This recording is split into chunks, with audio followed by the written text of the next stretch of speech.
sebentar. Silakan.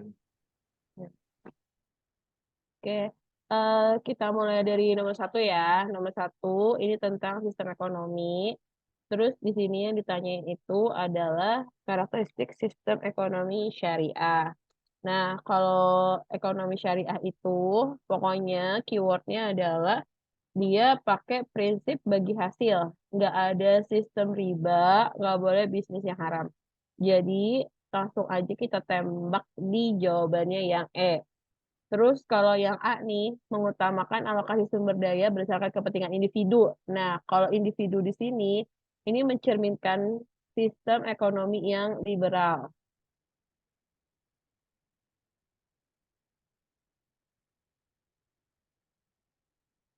Atau suka dibilang juga sistem ekonomi pasar.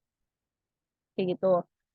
Nah, terus yang C itu juga efisiensi tanpa peduli dampak lingkungan. Ini sebenarnya kayak kelemahan dari sistem ekonomi pasar.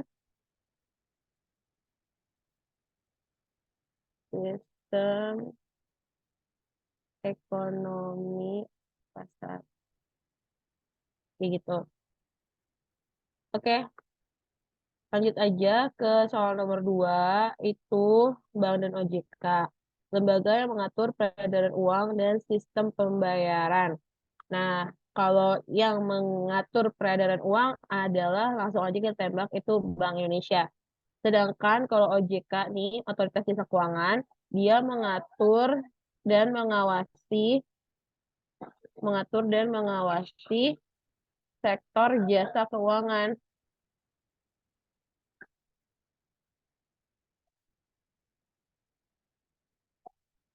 Nah, terus kalau Badan Pemeriksa Keuangan itu, ini for your information, ini adalah lembaga pemerintahan yang tugasnya itu mengaudit keuangan di instansi-instansi pemerintah, kayak gitu.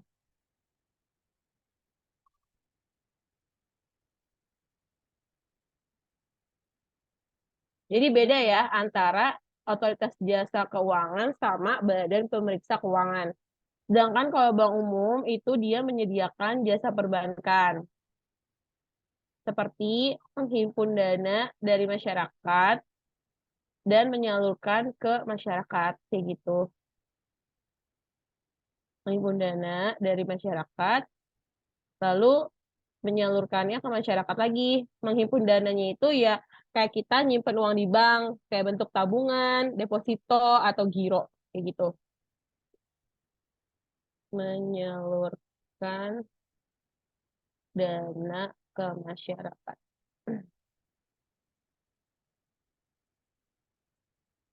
Oke, terus yang soal nomor 3.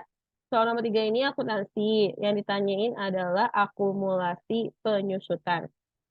Nah, ingat kalau dia ditanya akumulasi penyusutan, berarti itu adalah total penyusutan dari awal beli sampai tanggal yang ditanyakan. Ini awal belinya adalah 1 November 2020 dan tanggal yang ditanyakan adalah 31 Desember 2021. Berarti penyusutannya itu sudah berlangsung selama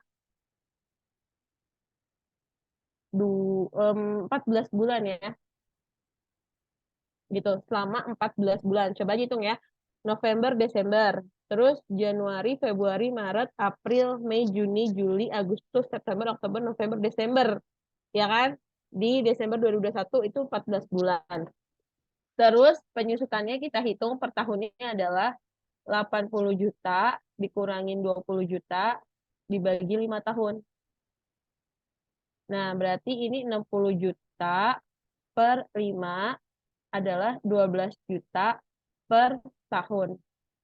Berarti kalau kita hitung per bulan adalah 12 juta per 12 ya. Berarti 1 juta per bulan. Maka akumulasinya adalah 1 juta dikali 14 bulan. Berarti sama aja 14 juta. Jawabannya Charlie. Oke, lanjut ke soal nomor 4. Soal nomor 4, dampak dilakukannya revaluasi. Nah, revaluasi itu artinya adalah kenaikan mata uang dalam negeri dibandingin mata uang luar negeri.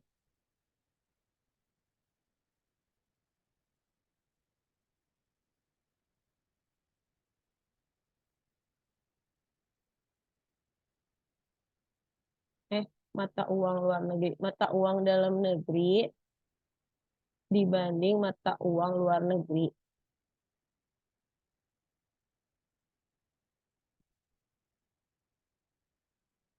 Atau dengan kata lain, rupiahnya itu murah, sorry kebalik, rupiahnya mahal, nah dolarnya murah. Misalnya kita anggap mata uang asingnya dolar ya, dolarnya murah. Nah, kalau rupiahnya mahal, berarti produk kita di mata orang asing itu juga jadi mahal. Kalau rupiah mahal, berarti produk yang kita ekspor itu juga mahal.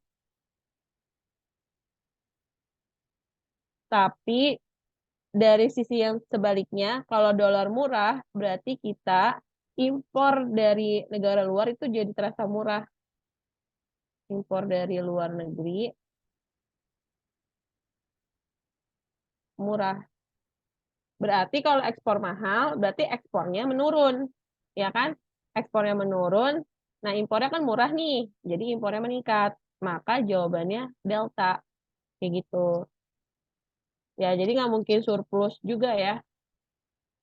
Nah, ini kalau yang C itu kebalik, kalau yang A itu sama-sama menurun. Jadi ingat ya, ekspor aja kan kita jual barang ke luar negeri, impor itu beli ya dari luar negeri. Jadi kayak nggak mungkin samaan gitu barengan, karena itu aja dua sisi yang berbeda. Berarti kalau yang satu naik, dan satunya turun. Jadi nggak mungkin dua-duanya turun, kayak gitu. Oke, kita lanjut ke nomor 5. Yang tidak mempengaruhi kurva permintaan individu. Nah, teman-teman harus ingat nih, kalau permintaan itu adalah sisinya konsumen. Jadi ini adalah jumlah yang dibeli sama konsumen. Berarti faktor-faktornya ya faktor dari sisi konsumen. Nah, ingat aja ada pendapatan konsumen, terus selera konsumen, terus kualitas produk, terus prediksi harga, perkiraan harga atau prediksi harga, terus harga barang substitusi,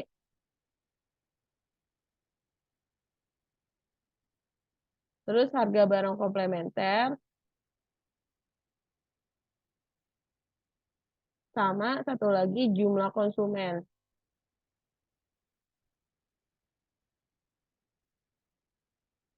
Nah, jadi yang nggak ada tuh apa? Yang nggak ada itu adalah jumlah produsen. Karena apa? Ini kan produsen. Produsen itu ya udah ini sisinya penawaran gitu, bukan permintaan. Ya, ekspektasi nih yang option C ekspektasi itu sama aja perkiraan harga ya,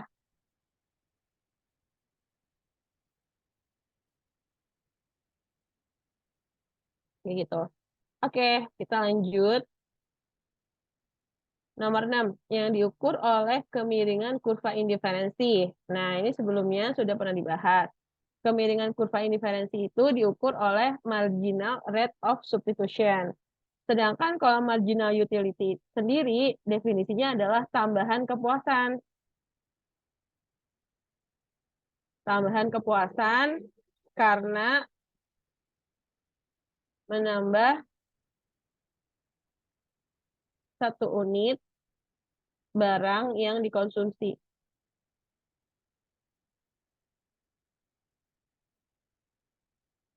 Kayak gitu. Nah, kalau willingness to pay itu teorinya nggak ada. Sedangkan kalau marginal return itu adalah tambahan. Pokoknya kalau di ekonomi itu bakal sering ketemu kata marginal. Marginal itu sebenarnya tambahan. Nah, kalau marginal return itu tambahan hasil produksi karena menambah satu unit input. Maksudnya satu unit input tuh apa dia menambah tenaga kerja, apa dia menambah modal, apa dia menambah apa sih lahan, kayak gitu, dan lain-lain. Input ya, input itu segala sesuatu yang dipakai dalam proses produksi. Sedangkan kalau total utility ya udah, ini berarti total produksinya atau hasil produksinya, kayak gitu. Ya, jadi kemiringan si kurva indiferensi, pokoknya ingat aja marginal rate of substitution. Sekarang ke soal nomor 7. MPC 0,75, maka besar MPS adalah, pokoknya harus ingat MPC sama MPS itu dijumlahin harus satu hasilnya. Jadi kalau yang ditanya MPC, ya satu dikurangin MPS. Kalau yang ditanya MPS, berarti satu dikurangin MPC. Nah, ini kan ditanya MPS nih. Berarti sama aja satu dikurangin MPC. MPC-nya 0,25. Sorry. MPC-nya 0,75.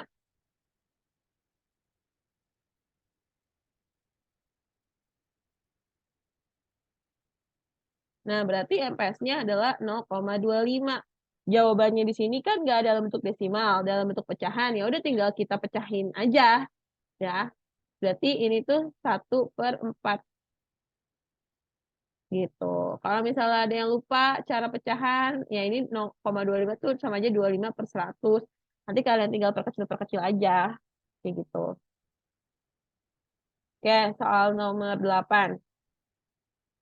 Nomor 8 di sini, highlightnya adalah dia mencatat perlengkapan menggunakan pendekatan beban. Di sini udah jelas banget ya, menggunakan pendekatan beban. Berarti kita pilih option yang ada kata bebannya. Berarti jawabannya bisa Bravo, bisa Charlie, bisa E. Gitu. Terus yang kedua, dia bilang dilakukan secara kredit. Jurnal untuk pembeliannya bagaimana? Nah, karena ini secara kredit, maka ini timbul yang namanya utang. Nah, kalau beli secara kredit, berarti utangnya itu bertambah. Utang itu bertambah di kredit ya. Jadi teman-teman harus bisa bedain secara kredit sama posisinya di kredit kayak gitu. Ya udah, karena dia utang, berarti kita nggak pilih ini, nggak pilih ini, jadi kita pilihnya ini. Nah, jadi jawabannya E kayak gitu.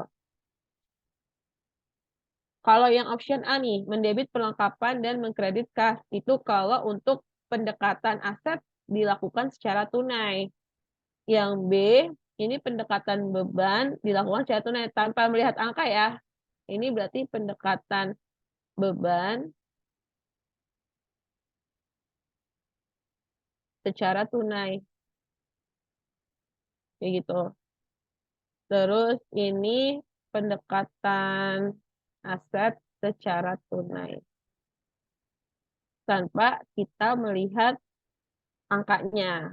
Jadi ngeliat akunnya doang nih. Kayak gitu. Oke, lanjut ke soal nomor 9, elastisitas. Oke, diketahui koefisien elastisitas permintaan barang X 0, minus 0,6. Untuk elastisitas harga itu kita abaikan si angka minusnya ini, ya. Dan koefisien elastisitas permintaan barang Y sebesar 2,4. Berarti lebih gede yang Y kan? Dan Y ini elastisitasnya lebih dari 1. Kalau lebih dari 1, itu namanya elastis. Ya kan? Karena dia 2,4. Sedangkan si X ini elastisitasnya kurang dari 1. Kurang dari 1 itu namanya inelastis. Jadi udah jelas banget nih. Berarti X lebih inelastis daripada Y. Lagi pula, kalau kalian lihat, option C sama option E itu cuma dibalik aja kata-katanya. X lebih elastis daripada Y. Y lebih inelastis daripada X. Kan sama aja. Y ini lebih inelastis, X elastis gitu loh. C sama E itu sama. Terus, kalau yang option A, itu salahnya gini. Kalau elastis itu dia landai.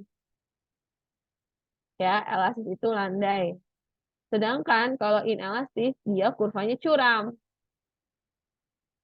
Jadi ini kebalik, X lebih curam daripada kurva permintaan barang Y. Harusnya curam. Kayak gitu. Ya, ingat, elastis itu lebih dari satu, inelastis kurang dari satu. Elastis itu landai, inelastis itu curam. Oke, kita ke soal nomor 10. Ya, nomor 10. Lucy baru saja menamatkan studi S1 di sebuah perguruan tinggi dan baru saja menikah. Berdasarkan konsep ketenagakerjaan, status Lucy adalah Lucy ini bukan angkatan kerja. Kenapa bukan angkatan kerja? Karena si Lucy ini tidak ikut dalam kesempatan kerja. Jadi di cerita ini dia nggak ada cerita nih. Dia lagi nyari-nyari kerja gitu, atau dia lagi bekerja. Dia cuma cerita udah lulus terus menikah udah. Berarti kan nggak ada kisah dia ikut kesempatan kerja ya. Dia nggak ada kisah kayak ikutan apply lowongan kayak gitu ya. Sedangkan kalau angkatan kerja itu dia ceritanya itu ada ikut apply lowongan atau dia ikut serta dalam kesempatan kerja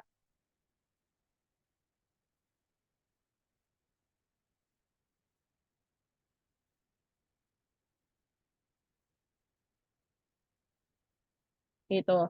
Terus pengangguran sama sementara tidak bekerja itu nih option C sama D itu sama aja loh. Jadi pengangguran itu maknanya adalah orang yang sedang mencari kerja atau sedang tidak bekerja kayak gitu. Itu sebenarnya sama aja. Tengah menganggur itu artinya dia kerja tapi kurang dari 8 jam per hari. Ya, atau orang-orang yang suka freelance nih kayak macam aku. Aku tuh sebenarnya orang setengah menganggur loh, kayak gitu. Ya, di cerita ini juga si Lucy tuh nggak cerita dia apply kerjaan terus dia nggak diterima. Jadi dia bukan pengangguran, ikut apply tapi belum ada panggilan atau sedang menunggu, kayak gitu. Itu definisi dari pengangguran ya.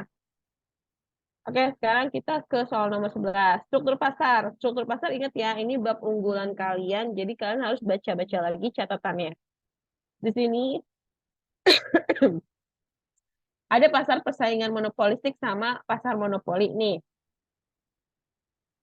Persamaannya apa aja? Jumlah perusahaan di pasar itu nggak sama. Kalau persaingan monopolistik, namanya aja persaingan. Kalau persaingan itu berarti produsennya atau perusahaannya itu banyak. Sedangkan kalau si monopoli, namanya mono tuh soto lagi. Mono itu satu, satu itu satu penjual doang gitu loh, monopoli cuma ada satu perusahaan. Jadi ini nggak sama. Terus jenis produk yang dihasilkan. Kalau ini juga nggak sama ya, persaingan monopolistik itu produk yang dihasilkan itu diferensiasi.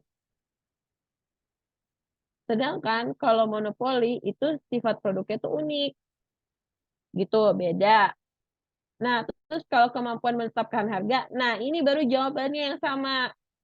Kalau persaingan monopolistik itu price maker. Ya, jadi si perusahaan itu bisa punya harga sendiri. Jadi beda sama harga dari perusahaan lain, kayak gitu.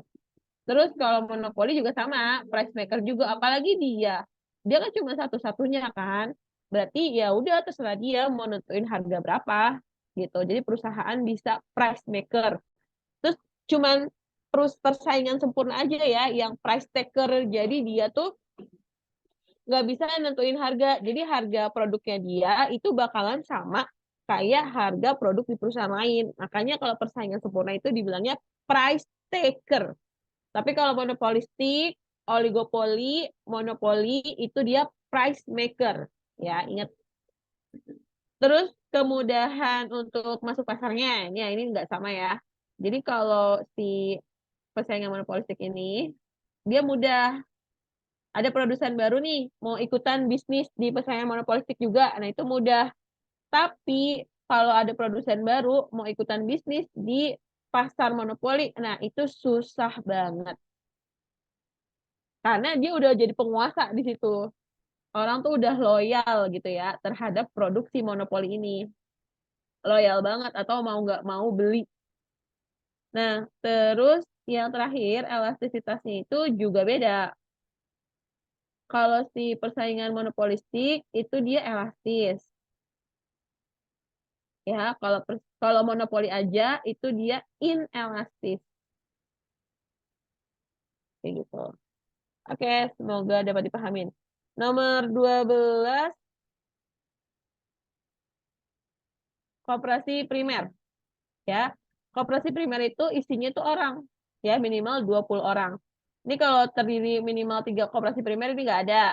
Kalau terdiri dari 5 gabungan koperasi, ini berarti koperasi pusat.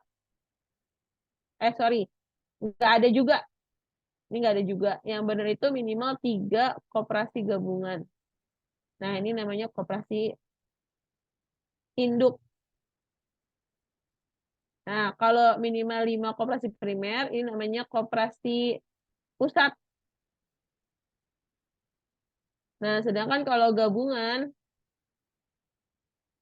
ya, koperasi gabungan nih,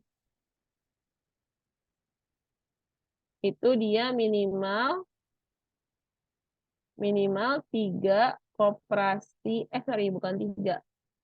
355 ya. 533. 533 tuh maksudnya apa? 533 tuh maksudnya gini. Kalau koperasi pusat itu minimal 5 primer. Kalau koperasi gabungan itu minimal 3 koperasi pusat. Terus kalau koperasi induk minimal 3 koperasi gabungan. Jadi aku ingatnya tuh 533 gitu. Oke, sekarang nomor 13. Kebijakan fiskal dengan mengurangi belanja negara dan menaikkan pajak. Ya, bertujuan untuk menurunkan daya beli dan mengatasi inflasi. Nah, itu namanya kebijakan fiskal kontraktif.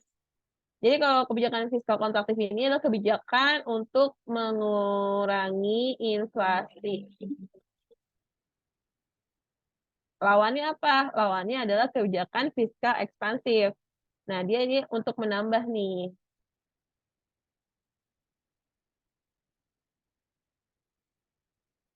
Ya, jadi kalau di sini mengurangi belanja negara dan menaikkan pajak tuh yang sif kontraktif. Berarti kalau yang ini adalah dia menambah belanja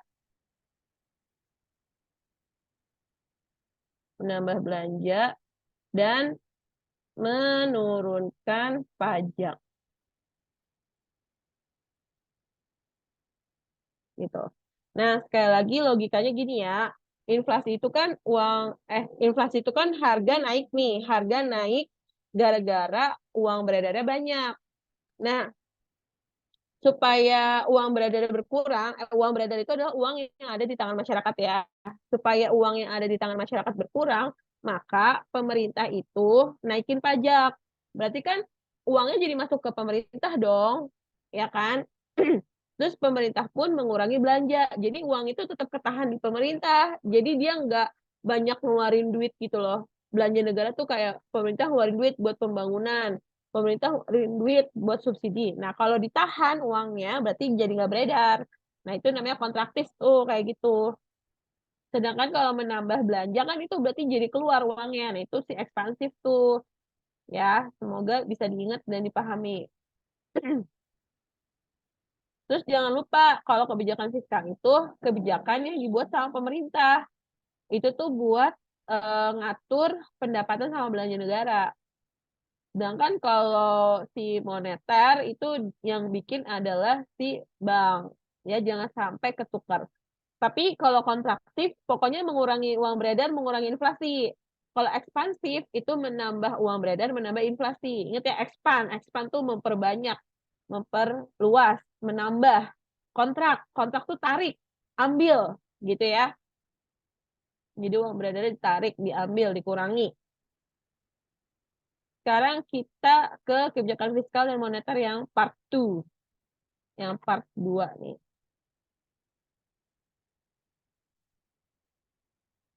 Untuk mengendalikan inflasi, pemerintah dapat melakukan kebijakan moneter kontraktif. Nah, ini kurang tepat ya. Kenapa? Karena di sini pemerintah. Kalau pemerintah itu konteksnya lebih ke kebijakan fiskal.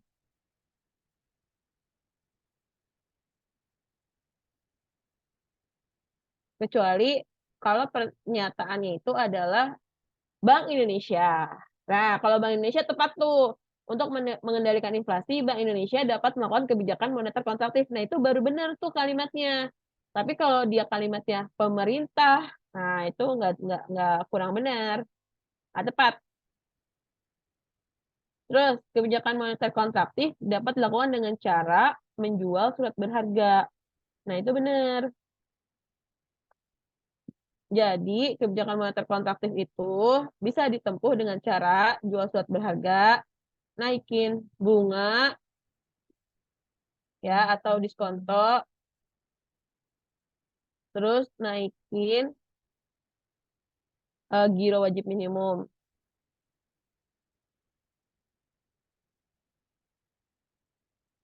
Terus sama ini nih, jual surat berharga, kayak gitu.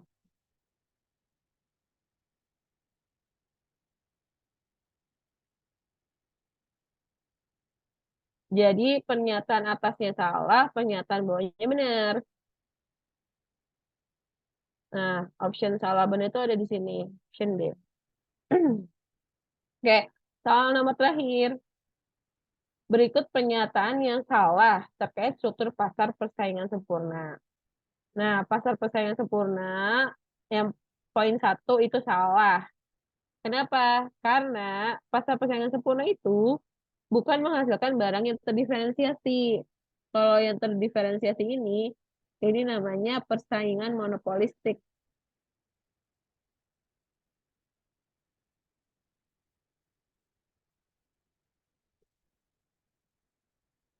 Kayak gitu.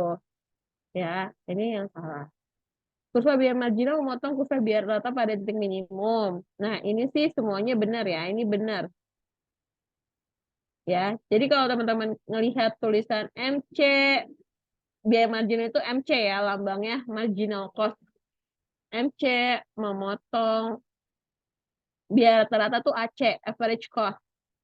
AC titik minimum. Nah, itu benar.